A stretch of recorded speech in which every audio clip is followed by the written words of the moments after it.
Great. We have a boss who... Am I in your way here? No, you're not. If I stand right here? Or you can even stand behind the bar. Yeah. That would be better. Poor thing. Has to fight the... Oh, that's perfect. Okay, Yeah. I'm Steve, Miss Wygant. Okay. They're speeding. All right. Well, Martin, this is a very brief interview, so we don't have time to reminisce about when you were in Dallas. No, that's right. But we do have time to talk about Tucker, which I think is a wonderful motion picture. Good. I'm glad we're in a court because I do as well. It's so And- nice to be a part of a picture you really like. And it's fun to see you in this kind of role. Now, is your character still living? I don't believe he is. I think the last time actually the people actually saw Abe Carrots was at the trial. And the family, and he did sit in the first row, and he was very much there rooting for Preston.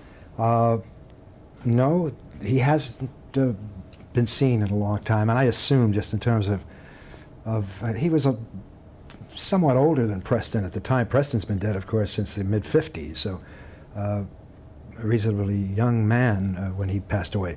But I don't think he'd be, I guess he'd be 100 years old today.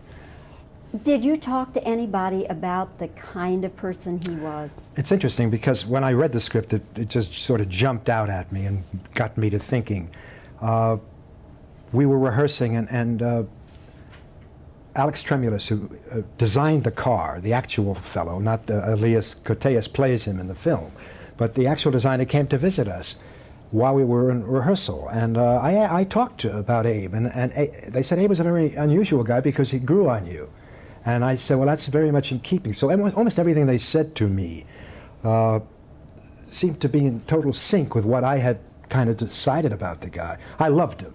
I just loved the guy. I just felt he was, you know, this loner, this businessman, this fellow without a family who never understood children, animals, and all of those things, who suddenly meets this fellow from a whole other part of the world. I mean, this New York Jewish fellow meeting this Midwestern wasp, who lives in the country, who's got a family and is up to his neck in animals and lives in the country. The feeling, that these two people could never get together and do. And I think that they both grow as people out of this relationship. I feel Abe grows enormously, and he gets the family he never had. He understands certain things, love, and even when, because of his checkered past, that would not have bothered him had he... Yes, he served time in prison, didn't he? Yes, and that would have not been a factor in his life, excepting the pride that he had, and also now the shame because of the kids knowing, and I mean, all of those elements I felt were really there, and I just felt he was a very deep guy. How did you arrive at his look? I saw him in my head before I felt him. And I have a fine arts background. I worked for the New York News as a cartoonist. So I went in and I drew him. The makeup gal and the hairdresser, makeup man and the hairdresser, the female, were both people who were brought in from New York by Francis, who had done Cotton Club. And then Milena Canonero, who did the costumes, she had done Chariots of Fire. So I basically saw this guy. And as we started rehearsing, I wanted to get older, and I wanted to have this look. I can't say it any other way. I wanted to get shorter, and I drew him. And we started growing my mustache as we rehearsed, and little by little, he started to take shape. And they understood. We had a wonderful communication, all of us. It was a wonderful... The whole team was incredible. And and Francis basically... first of all, to think of me for this role. Fred Roos and Francis, I mean, the only two people in the world who would have thought of me for this guy, because it's not a conventional, it takes a certain kind of courage and daring to kind of say, okay. It's not conventional casting. I mean, I knew that I could kick the hell out of it when I read it. But it takes, and then, of course, Francis created a climate that was just wonderful. I mean, Marty Ritt once said, and I was in the room, he said, 90% of directing is casting.